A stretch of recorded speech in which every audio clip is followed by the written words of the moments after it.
चिड़ियों के जगने से पहले जो जग जाता है उसे किसान कहते हैं। सूरज के जगने से पहले जो जग जाता है उसे किसान कहते हैं। जब हम ठंड में कंबल के नीचे रहते हैं उसे किसान कहते हैं। जब बरसात में हम लोग बाहर नहीं निकलते हैं उसे किसान कहते हैं। जब हमें गर्मी सताती है और एसी की तरफ दौड़ते हैं तब हम उसे किसान कहते हैं। पंखे की तरफ दौड़ते हैं उसे किसान कहते हैं। जिसे कोई छांव नहीं मिले उसे किसान कहते हैं। जिसके शरीर में विटामिन डी की प्रचुर मात्रा हो उसे किसान कहते हैं। जिसके शरीर में कैल्शियम की प्रचुर मात्रा हो उसे किसान कहते हैं। जिसे धूप में डर नहीं लगे उसे किसान कहते हैं। जिसकी इम्यूनिटी बूस्ट हो उसे किसान कहते हैं। जिसका कोरोना भी कुछ नहीं बिगाड़ पाए उसे किसान कहते हैं। लेकिन बदकिस्मती देखिए, बदकिस्मती उसे कहते हैं जो सिर्फ फसल डालता है और इंतजार करता है, फल की चिंता नहीं करता है, उसे किसान कहते हैं। श्री कृष्ण भगवान जी ने भगवद गीता में कहा था, कर्म करते जाइए, फल की चिंता नहीं कीजिए। उसके राह पे जो चलता है उसे किसान कहते हैं। ये हमारे भारत देश का किसान है और उससे बड़ा मोटिवेशन तो कोई हो ही नहीं सकता। उससे बड़ा मोटिवेशन किसी से हम ले ही नहीं सकते। उससे बड़ा बाउंस बैक तो कोई करता ही नहीं है। कोई भी हो, उससे बड़ा बाउंस बैक करने की क्षमता किसी में नहीं है। चाहे वो कितना करोड़पति आदमी हो, अरबपति आदमी हो, चाहे वो कितना बड़ा अधिकारी हो, चाहे वो कितना बड़ा बिजनेसमैन हो, चाहे कितना बड़ा वो बलवान हो, उससे बड़ा तो बलवान कोई हो ही नहीं सकता। हाँ, दुख इस बात का है उसके पास पैसे नहीं होते, सिर्फ उम्मीद होती है। बीज डाला जमीन में, चिड़ियां ले गई चुग। बीज डाला जमीन में, चिड़ियां ले गई चुग। खाद लेने गया तो दुकानदार के यहाँ मिलता है, खाद नहीं है हमारे यहाँ। तब भी उम्मीद भरी निगाहों से, एकदम लगता है कि वो मांग रहा है कुछ, बेगर्स की भावना, मांग रहा है कुछ दुकानदार से, मुझे खाद दे दो, मुझे खाद दे दो। और दुकानदार, नहीं, खाद नहीं है, खाद नहीं है, खाद नहीं है। क्या कर रहे हैं हमारे विभाग के लोग? उसे किसान कहते हैं। हर एक पूरे देश में, सभी राज्यों में, ब्लॉक लेवल तक एग्रीकल्चर डिपार्टमेंट है, कृषि कल्याण मंत्रालय बना हुआ है, टैक्स बना हुआ है, जगह जगह दुकान के लाइसेंस हैं। लेकिन जो उम्मीद लगा के भी जिसकी उम्मीद टूट जाती है उससे किसान कहते हैं। ये हमारे भारत देश का किसान है जिसकी सुध कोई लेने वाला नहीं है। और हम इंतजार करते हैं, कोसते हैं, अरे आज तो फसल महंगी हो गई, आज तो धान महंगा है, तो इस बार का चावल महंगा है, आटा महंगा है, सरसों तेल महंगा है। क्यों ना महंगा हो, वो खासकर किसान महंगा नहीं करते, बिचौलिए महंगा करते हैं। बिचौलिए जो कि हमारे बीच के खरीदार होते हैं वो महंगा करते हैं। तो कर्म करना चाहिए, उसकी चिंता नहीं करनी चाहिए। हमारे किसान बंधु से सीखना चाहिए, किसान भाइयों से सीखना चाहिए। मैं आपको पूरा प्रणाम करता हूं, सम्मान के साथ करता हूं कि आपसे बड़ा इस दुनिया में कोई नहीं है।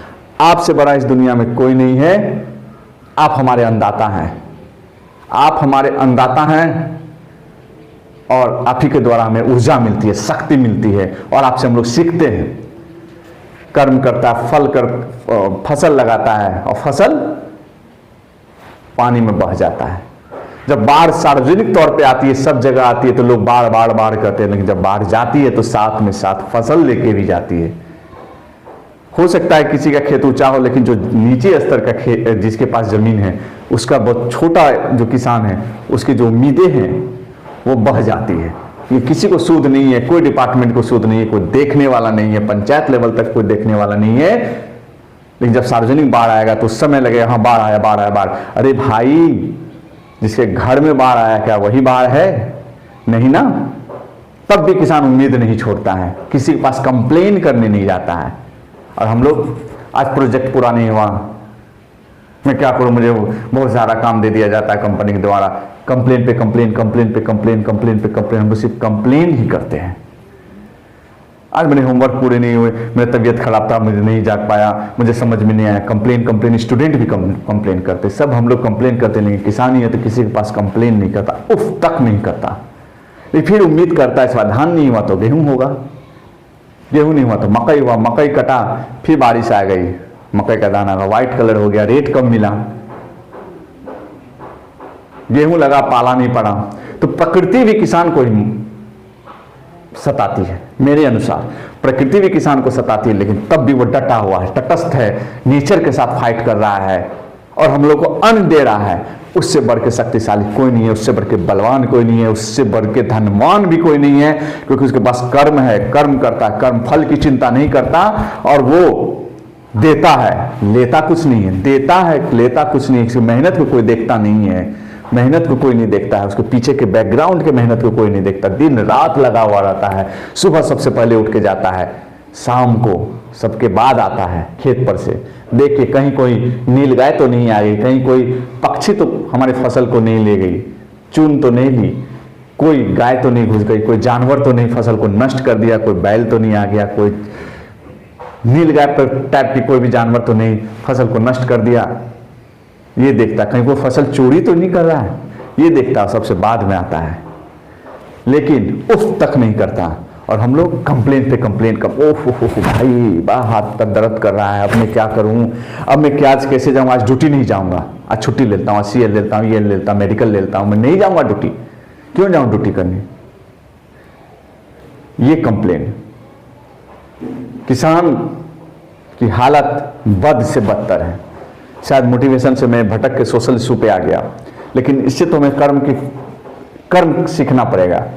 इमोशनल अटैचमेंट है, इमोशनल अटैचमेंट है हमारे भारत के किसान से मुझे, इसलिए मैं सोशल इशू पे भी टॉपिक हल्की डेविएट हो गई आप लोग के लिए, सॉरी टॉपिक डेविएट हो गई, सोशल इशू पे हम लोग थोड़ी सी आ रहे हैं। मोटिवेशन तो हम लोग प्राप्त कर लिए, सोशल इशू पे हम लोग देखें, ध्यान दें, हम लोग को उनकी आवाज़ बननी चाहिए, वॉइस बननी चाहिए, सरकार तक बात पहुंचानी चाहिए, दूर तक बात पहुंचानी चाहिए कि क्या जब घर में बाढ़ आए तभी बाढ़ है, जब रोड पे बाढ़ है तभी बाढ़ है, क्या निचले इलाके को किसानों के फसल नष्ट हो गया, क्या उसका सर्वे नहीं होना चाहिए, सर्वेक्षण नहीं होनी चाहिए, आखिर क्यों नहीं होनी चाहिए, क्या इससे हमारे किसानों की आय दोगुनी होगी। जब तक किसान सशक्त नहीं होगा भारत सशक्त नहीं हो सकता, लेकिन हम लोग को भारत को सशक्त करना है, बाउंस बैक करना है। किसान से बड़ा बाउंस बैक के लिए कोई है ही नहीं, उससे बड़ा मोटिवेशन तो है नहीं जो सेल्फ बाउंस बैक करते हैं, उसे किसी भी मोटिवेशन की आवश्यकता नहीं पड़ती, वो सेल्फ बाउंस बैक करते हैं और उम्मीद पे बाउंस बैक करते हैं। जब किसान सशक्त होगा तभी हमारा देश, राज्य,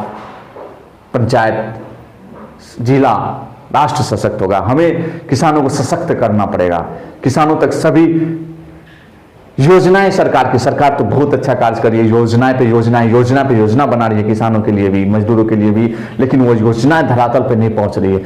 हमें उसका आवाज बनना होगा, हमें उसका आवाज बनना होगा, किसानों को मदद करनी पड़ेगी, अधिकारियों को बताना होगा कि आप आइए, प्रत्येक किसान से मिलिए।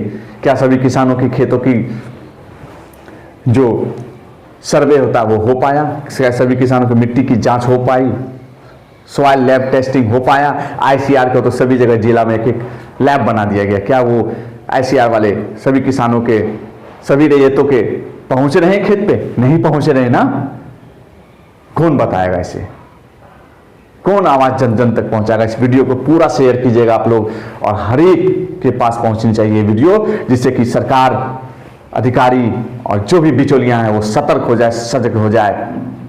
और समर्थन कीजिए, आप लोग किसानों को समर्थन कीजिए, वीडियो को लाइक शेयर सब्सक्राइब जरूर कीजिएगा। और बाउंस बैक करने की मुहिम में ये बहुत बड़ा समर्थन होगा आपका।